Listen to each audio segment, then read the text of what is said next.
बहुत समय पहले की बात है, जब धरती पर देवता और मनुष्य एक साथ वास करते थे। उत्तर दिशा में एक राज्य था, शिवपुरम।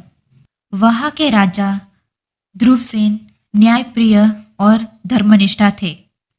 उनकी रानी सुमित्रा करुणा और भक्ति की प्रतिमूर्ति। परंतु एक ही दुख था, उनके जीवन में वर्षों से कोई संतान नहीं थी। हर दिन रानी मंदिर में जाकर प्रार्थना करती, हे महादेव, मुझे एक पुत्र दीजिए, चाहे मेरी उम्र ही क्यों ना कम हो जाए। एक दिन उनकी आंखों से एक आंसू टपका और सीधा गिरा शिवलिंग पर। शिवलिंग से एक तेज प्रकाश निकला और एक दिव्य आवाज गूंजी, तेरे आंसू ने एक करुणा का रूप धारण किया है। अब तेरे गर्भ से जन्मेगा आंसू का पुत्र, जो इस सूखी धरती में फिर से जीवन लाएगा। कुछ महीनों बाद रानी ने जन्म दिया एक अद्भुत बालक को, जिसके शरीर से हल्की नीली आभा निकली थी, जिसकी आंखों में समुद्र की गहराई थी। ऋषियों ने कहा, यह देव आंसू से जन्मा बालक है, इसका नाम होगा अर्जुन। राज्य में खुशियां लौट आई। लोगों ने कहा, महादेव ने हमारी बात सुन ली। परंतु कोई नहीं जानता था कि यह खुशी एक बड़ी परीक्षा का आरंभ है। अर्जुन बड़ा हुआ, उसकी हंसी से फूल खिल जाते, उसके गुस्से से हवा थम जाती। लोग उसे देवपुत्र कहने लगे।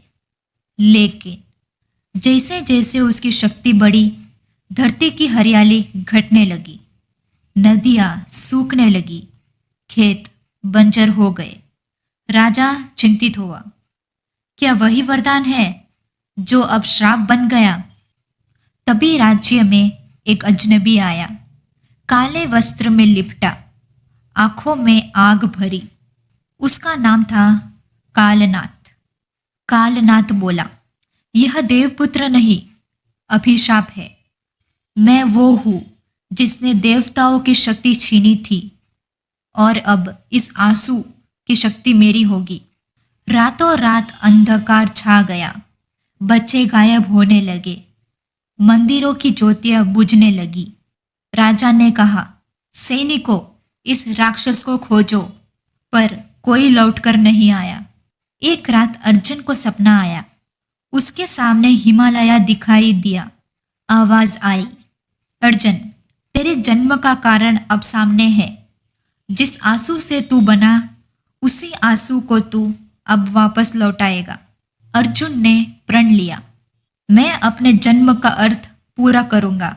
अगर धरती को बचाने के लिए मुझे अपना जीवन भी देना पड़े तो वह भी स्वीकार है।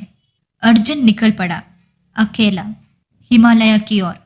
रास्ते में जलते रेगिस्तान, अंधेरे जंगल और बर्फीले तूफान उसका इम्तहान लेने लगे। कभी भूखा, कभी घायल, फिर भी वह बढ़ता गया। एक दिन उसे एक वृद्ध साधु मिले, जिसके आंखों में असीम ज्ञान था। साधु ने कहा, अर्जुन, आंसू की शक्ति पाने के लिए पहले तुझे अपना अहंकार त्याग करना होगा। अर्जुन ने कई दिनों तक साधु की सेवा की। विदा लेते समय साधु ने उसे त्रिशूल का टुकड़ा दिया। यह त्रिशूल तेरे हृदय की सच्चाई पर चलेगा, छल पर नहीं। महीनों की यात्रा के बाद अर्जुन पहुंचा काल गुफा, एक ऐसी गुफा जहां हर आवाज लौटकर तुम्हें डराती है। वही थी उसकी 3 परीक्षाएं। पहली परीक्षा मोह की। उसके सामने उसकी माँ की छवि आई, जो कह रही थी, मत जा बेटा, लौट आ, मैं मर जाऊंगी। अर्जुन कांप उठा, आंसू निकल आए, पर उसने कहा, माँ, तुम्हारा आंसू ही मेरा जन्म है। अगर मैं लौट गया तो धरती का अस्तित्व ही समाप्त हो जाएगा। भ्रम टूट गया, गुफा की दीवारें कांप उठी। दूसरी परीक्षा भय की। सैकड़ों राक्षसों ने हमला किया, किसी की आंखें जल रही थी, किसी के दांतों में लहू टपक रहा था। अर्जुन ने त्रिशूल उठाया और कहा, मैं वही हूँ जो आंसू से जन्मा और आंसू से ही लौट जाऊंगा। त्रिशूल चमका और सारे भय राख बन गए। तीसरा परीक्षा बलिदान की। आवाज आई, आंसू को शक्ति देने के लिए जीवन चाहिए। क्या तू अपना जीवन देगा? अर्जुन मुस्कुराया। उसने अपनी हथेली काटी, रक्त टपका और वही आंसू में गिरा। गुफा हिल उठी, आकाश में बिजली चमकी और झील से एक तेज प्रकाश उठा जो आकाश तक फैल गया। उसी क्षण शिवपुर में बारिश शुरू हो गई।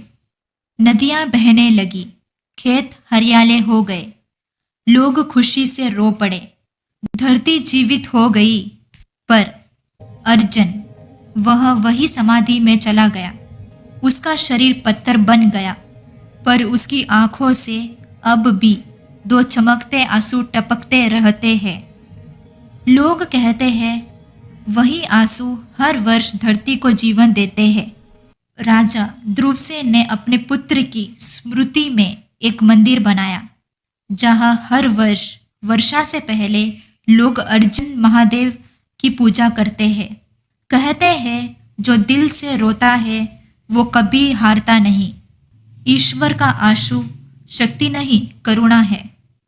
और जो अपने लिए नहीं, दूसरों के लिए रोता है, वही सच्चा वीर है। अगर आपको ऐसी रहस्यमय कहानियां सुनना पसंद है तो चैनल को लाइक, शेयर और सब्सक्राइब जरूर करें।